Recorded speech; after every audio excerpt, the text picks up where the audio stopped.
Gaza മുൻപിലേക്കുള്ള മാനുഷിക സഹായ വിതരണത്തിന് അനുമതി പിൻവലിച്ച് ഇസ്രയേൽ. ഹമാസുമായുള്ള വെടിനിർത്തൽ കരാറിന്റെ ആദ്യഘട്ടം അവസാനിച്ചതിന് പിന്നാലെയാണ് പ്രഖ്യാപനം.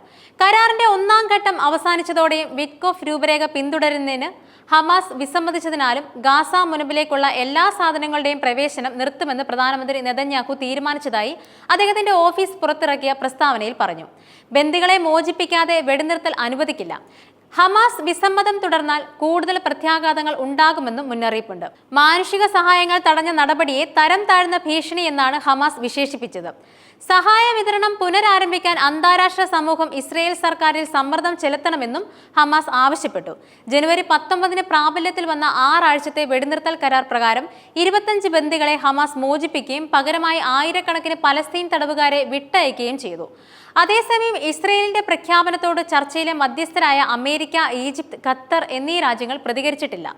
വെടിനിർത്തലിന്റെ ആദ്യഘട്ടത്തിൽ പ്രതിദിനം ഏകദേശം 600 ട്രക്കുകൾ എന്ന നിലയിൽ ഗാസയിലേക്ക് സഹായം എത്തിയിരുന്നു. രണ്ടാം ഘട്ടത്തിനുള്ള ചർച്ചകളിൽ തീരുമാനമായിരുന്നില്ല. US പ്രസിഡന്റ് ഡൊണാൾഡ് ട്രംപിന്റെ പശ്ചിമേഷ്യൻ പ്രതിനിധി സ്റ്റീവ് വിറ്റ്കോഫ് രണ്ടാം ഘട്ടത്തിലെ നിർദ്ദേശങ്ങൾ മുന്നോട്ട് വെച്ചിരുന്നു. ഇസ്രയേലിന് സ്വീകാര്യമായിരുന്നെങ്കിലും ഹമാസ് വിറ്റ്കോഫിന്റെ നിർദ്ദേശങ്ങൾ തള്ളി.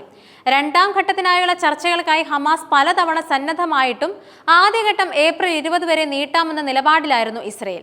ബന്ദിമോചനം പൂർണ്ണമാക്കിയായിരുന്നു ലക്ഷ്യം. എന്നാൽ ഇസ്രയേൽ സൈന്യത്തിന്റെ പിന്മാറ്റം ഉൾപ്പെടെ യുദ്ധം ശാശ്വതമായി അവസാനിപ്പിക്കാനാണ് ഹമാസ് ശ്രമിച്ചത്. വിറ്റ്കോഫിന്റെ നിർദ്ദേശം സ്വീകരിക്കാൻ ഹമാസിനെ സമ്മർദ്ദത്തിലാക്കാനാണ് ഇസ്രയേലിന്റെ നീക്കം. ഡൊണാൾഡ് ട്രംപിന്റെ സമ്മർദ്ദത്തിന് വഴങ്ങി കരാർ ഒരിക്കലും രണ്ടാം ഘട്ടത്തിലില്ലെന്ന ആത്മവിശ്വാസത്തോടെയാണ് നെതന്യാഹു വെടിനിർത്തലിന് സമ്മതിച്ചതെന്ന് ഇസ്രയേൽ രാഷ്ട്രീയ വിശകലന വിദഗ്ധർ അഭിപ്രായപ്പെടുന്നു. വെടിനിർത്തൽ ആരംഭിച്ചതു മുതൽ രണ്ടാം ഘട്ടത്തെക്കുറിച്ച് ചർച്ച ചെയ്യുന്നതിൽ നെതന്യാഹു വിമുഖത കാട്ടിയിരുന്നു.